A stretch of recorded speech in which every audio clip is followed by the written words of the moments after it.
Yeah, David, thank you for having us today. It wasn't totally clear from our invite that we'll be following a drone demonstration, but nonetheless, we're excited to be here. Tony and I are really happy to be here with you today to share our perspective on how Washington is changing and how companies should adjust their strategies and tactics to drive bottom line performance. Now, our perspective has been informed by quantitative research that we've conducted at Bloomberg Government, literally thousands of conversations that we've had with all sorts of government affairs professionals over the past few years, and I think our outside experience. We came to Washington. I'm a consultant. I've seen a former consultant, and I've seen lots of my former colleagues at McKinsey here today presenting, and Tony's a financial analyst by trade. And of course, throughout the conversation, we'll weave in how technology is enabling and facilitating many of these changes. Thanks, Don.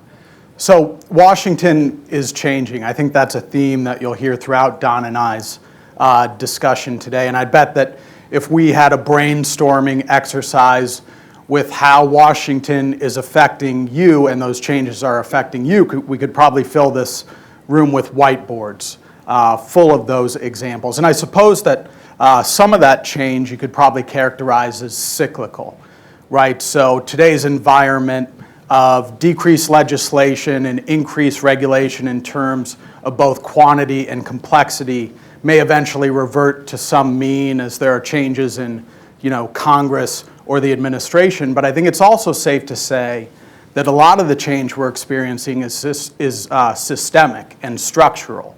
So think about the idea of the proliferation of information resources and access to information, right?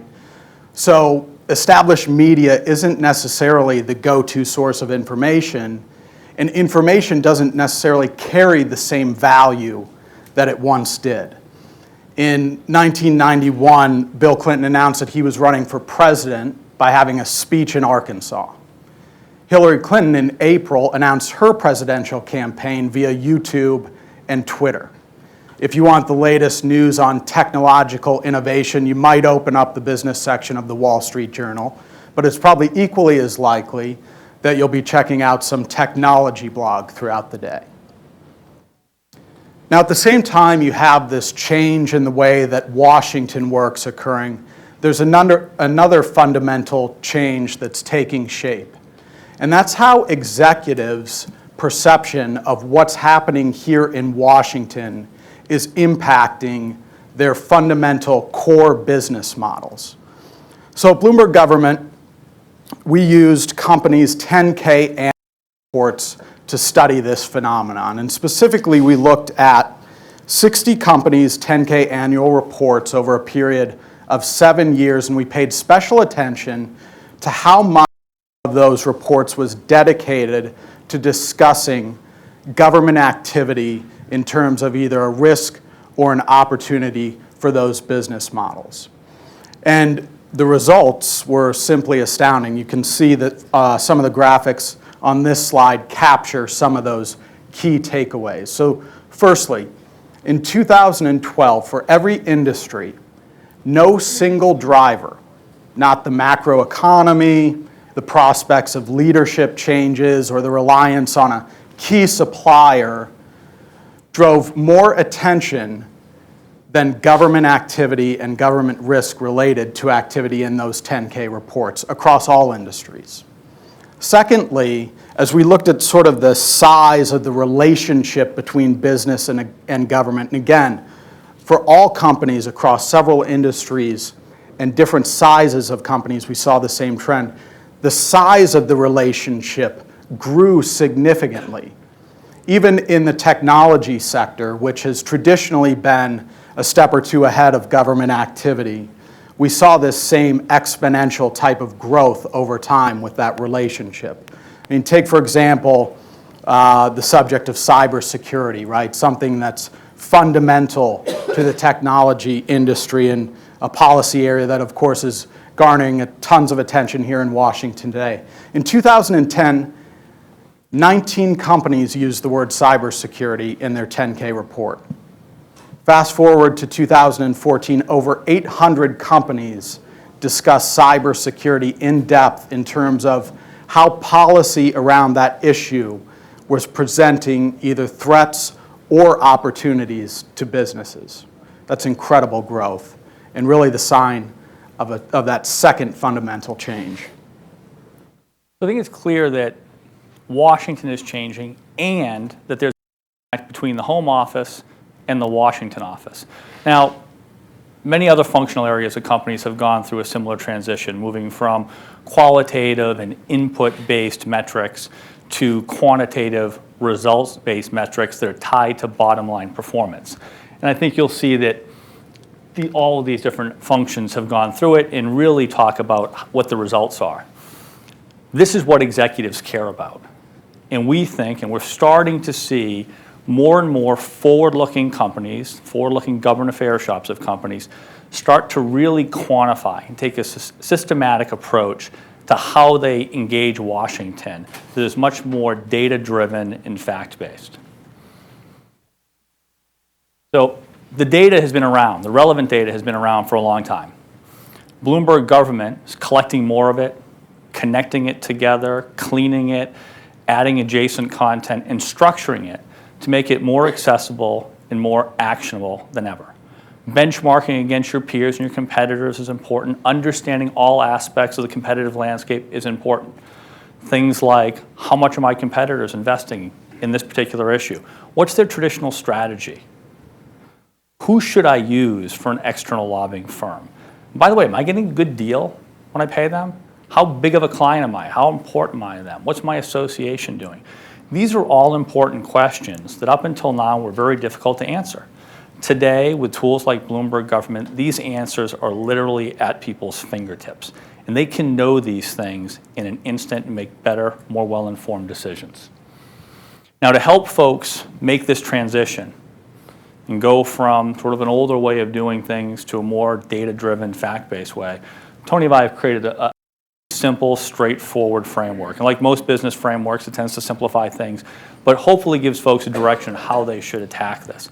First of all, it's just identify and list all the government actions that could impact a company's performance. Second is to, for each one of them, determine the value. What's the size of the impact and what's the probability? And it's important to note here, don't let perfect be the enemy of good. Ranges are fine, estimates are fine, you're just trying to get a directional feel for it. Third is to define on that list, which ones do I want to engage on? Now, and that's, again, looking at the materiality of the potential impact, how big it is and the probability, what resources a company has available, and then, of course, the competitive dynamics. Fourth is to understand and draw upon the full set of levers. And today I would argue there are more levers than ever available, mainly due to technology for companies to influence government action. And fifth is to evaluate and quantify the results. This is another really important point. We talked about that disconnect earlier between the Home Office and the Washington office. We strongly believe that Washington offices, government affairs offices, can have a disproportionate impact on companies' bottom line performance. And we're seeing more and more examples of firms doing this. But it's critically important that Washington is communicating back to the Home Office in a way they understand, so they know that they can use government affairs in a strategic way to drive that performance. Now, if Don and I were sitting in a Fortune 500 CEO's office, we were making the argument that she should spend significantly more time, thought, money, business unit that spends, call it $1 to $15 million a year, I'd suspect that we would probably be kicked out of the office. So why is it that we're advocating that this argument be made? And I think the answer goes back to that analysis that we did on those 10K annual reports. It's because executives are caring more and more about what's happening in Washington, and they understand that what's happening here can drive enormous impact on business results. Let me give you an example from a Bloomberg Government analysis. So there's a provision in the tax code that benefits television and film companies, and it expires or sunsets every 2 years, what we refer to as a tax extender. And so you can imagine that several of the large film and television companies, companies like Discovery, Walt Disney, Viacom, and Fox, are lobbying on this issue. And Then let's suppose that it's 2008 and I had $1 that I gave to each one of these CEOs, and as well as a list of options that they could invest that dollar in. So one option might be that they could buy back their own stock, right? I mean, I don't think I've ever run into a CEO that said that his stock is overvalued, right? This is why you see so many share buybacks. Or let's say that they could take that dollar and give it to Warren Buffett and he could invest it in Berkshire Hathaway. Or let's say that I had the foresight to know that Netflix was going to be the best performing stock from 2008 to 2013 in the S&P 500 and they should buy shares of that.